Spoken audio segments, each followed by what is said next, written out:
I'm Simon Tuckwell, the Heavy Metal Hairdresser, and welcome to the very first episode of Hair to the Throne. We are so excited for this. This is your new gateway to alternative culture, backstage stories, hair, and the music that raised us all. Now look, let's talk real for a second.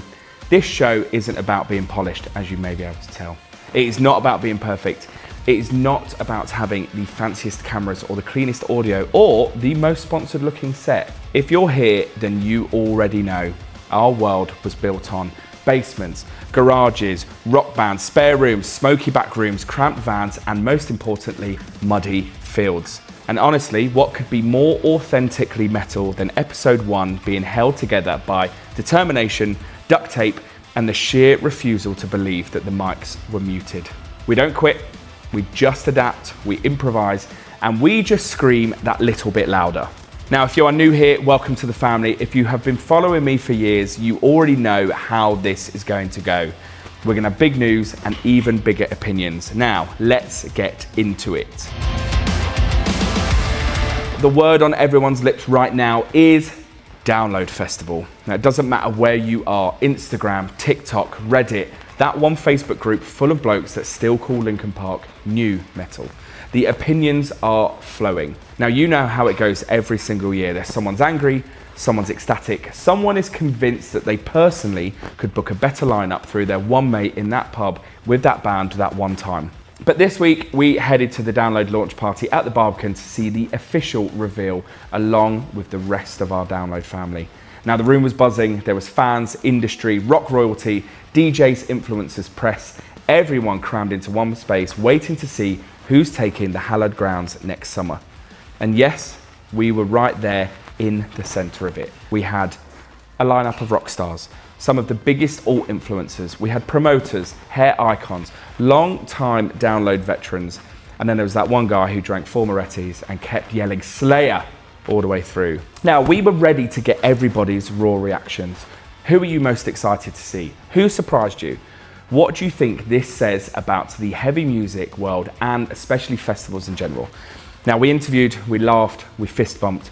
We may have accidentally started a debate about whether Limp Bizkit should play Break Stuff 3 times this year. Everything was going perfectly.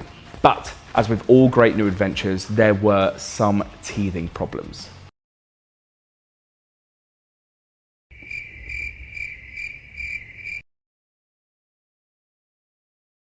Yep, do you notice anything glaringly wrong there? No, do not adjust your sound, because there is none. Not 1 decibel, not even the sound of a pint spilling on the floor. What you're actually watching now is artfully recorded professional grade mimes by myself and some of the incredible Downloadians. But basically there was a lot of positivity in the room, maybe not so much in the comments, but we were all fully anticipating that anyway. Download, you're damned if you do, and you're damned if you don't. So with that said, how are we feeling about the Download announcement? Are you buzzing for it? Are you skeptical? Are you not sure until the day splits drop? I want to hear it all. And while we're here, drop your favorite Download memory below. This could be the best band you ever saw, the worst weather that you ever survived, we all remember that year, the most unhinged campsite story. Now I know we've all got one of those, so let's chat. So Download 2026, I think, yes, it was expected but unexpected. I think everyone had their rumours, they had their lineup rumours. There was a lot out. I was looking through the forums and there was a few people that mentioned the 3 headliners. I was like, did they know? Or was it just guesses? Everyone thought I knew. I had no clue. Well, I tried to get it out. No, we have to kick this off. We have to kick this off with the fact that you guessed it 3 for 3. I did actually guess it 3 for 3, but just for disclaimer, which we'll put here, I did not know. I did try and get it out of people at Download. I cut hair for the bookers at Download and they still wouldn't tell me. So I worked it out quite well. But also I went through and had a look, Reddit, yeah, Twitter, Instagram, Yellow Pages, a lot. I think now that it's out there wasn't as much angry people as I thought there was gonna be. Because as we said in the intro, Download can never please everyone. So for me, new metal kid, it's incredible because I thought this is all the bands I have loved since I was a kid. Plus all the new bands that I've been listening to And then we've got a heritage band who probably caused the most opinions, is the way I'm going to word it very diplomatically. My fave from the three is obviously Limp Bizkit. I mean, I wish everyone could have heard the absolute scream I scrumped when it broke. You scrummed? I scrumped. The past tense of scream. So, hair to the throne, now we're creating words as well. Emma, scrummed. Scrumped. Scrumped. S-C-R-U-M-P-T. Scrumped.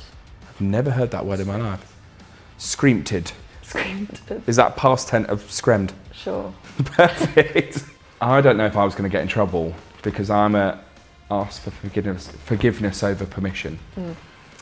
So I just held my phone like this in the cinema and I just went, oh, I've just accidentally gone live. And I was holding it up. But then I thought, well, I can't get in trouble because Download are doing it live at the same time. So we had to stick to a very strict time frame.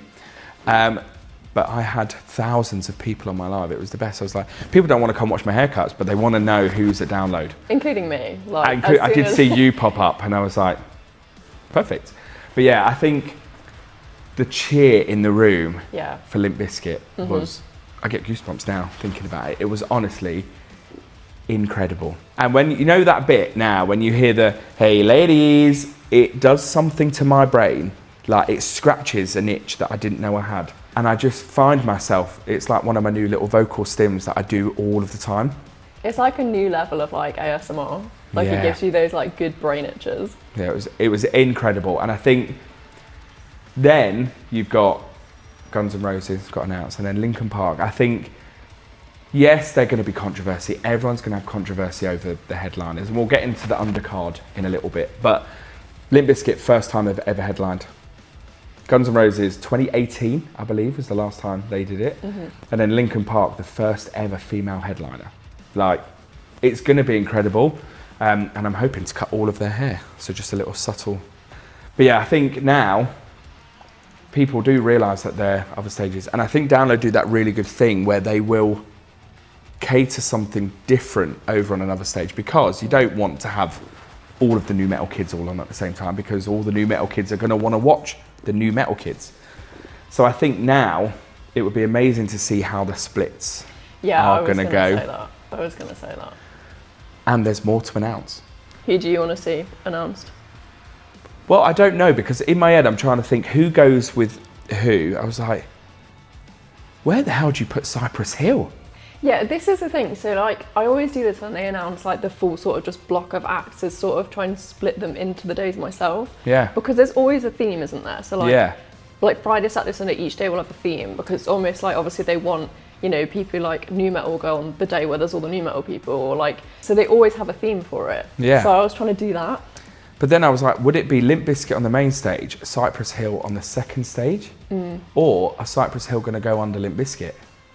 Because if I had to pick between Limp Bizkit and Cypress Hill, I don't know if that's a decision I could make. Do you see what I mean? Like now you're going to go, so Cypress Hill must, in my opinion, be on the same stage as Limp Bizkit.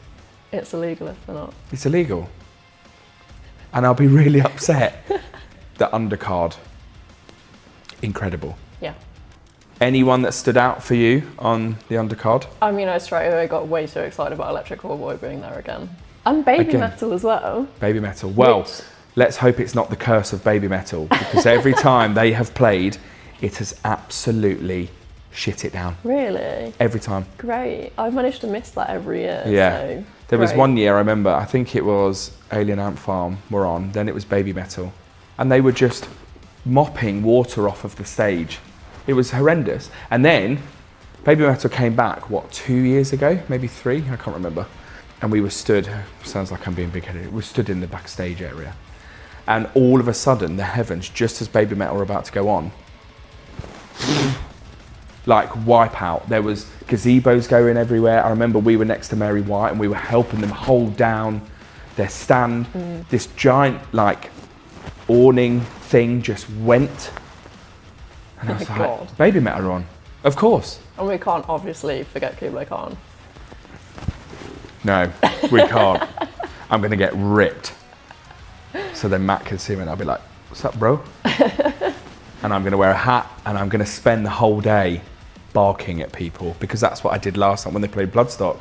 I just found them so magnetic and like so lovely to be around. But then I just found myself walking around in an obituary hat with my swans out like this, barking at people. With your swan? Right? Yeah, like this. And I just love them. But also we cannot forget Bad Omens. Oh, of course. How dare Noah. He's on the top of my list. Get a haircut. Not because he needs one. I just want to do it. Amp up for that one. This is his sign. He needs to grow his hair up from now until download so that you can put it at download. Noah, grow your hair now till June. And I'll look after you. It'll be amazing. I'm manifesting the shit out of it. That's the goal. I'm going to just start messaging them. Hey, want a haircut? Don't get it cut before you get here. Wait till Donington. And obviously, how do we not mention the most incredible band in the world with the most amazing hair? Architects. Okay, that's not what I thought you were going to say. What did you think I was going to say? I thought you were going to say Black Veil Brides. They do have nice hair.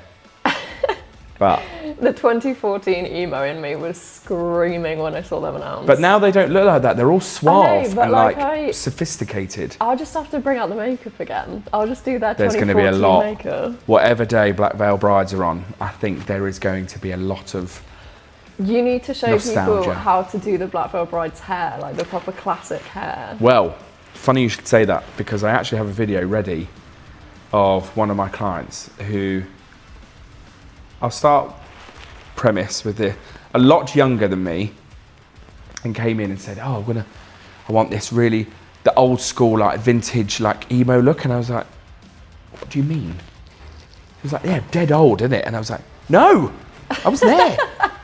How dare you? How dare you? How dare you? And then I realised, obviously, I have grown older considerably since the Scene Kid emo days. So, quick fire then, out of the entire lineup, who are you the most excited to see? Very difficult because there's so many on there, but I think there's one that I had to pick straight off the head. It's Dogstar, because I really want to see John Wick absolutely smash it at download. John Wick on the stage of download. John Wick, Neo. Stunning. Bill, Ted. Bill. No, Ted. Bill or Ted. Both. But basically, I want to see Dogstar. Okay, so here's the plan moving forward. Episode 2, we're going backstage. Not figuratively, but metaphorically. We're talking hair in heavy music, how styles shape identity, the fandom, the era, the mood, and the movement. I want you to think the Korn 2002 era, the Gerard Way Black Parade fringe revolution, the metalcore swept fringe of 2007 that destroyed entire vision lines, and the wolf cut and shag renaissance that you, yes you, have helped kickstart. And we're going to answer, why does hair matter in music? Why do we copy our heroes? And why do some cuts define entire eras? And yes, I will name names, lovingly, but truthfully. If you've ever cut your hair because of a band, changed your color because of an album, or shaved your head after a breakup, then we need you to be here. So thank you for being here for episode 1. Thank you for laughing with me through it all. Thank you for caring about this scene the way that I do. This is just the start. Follow, comment your download opinions, and send this to that one mate that you normally go to download with. And I'll see you on the next episode of Hair to the Throne.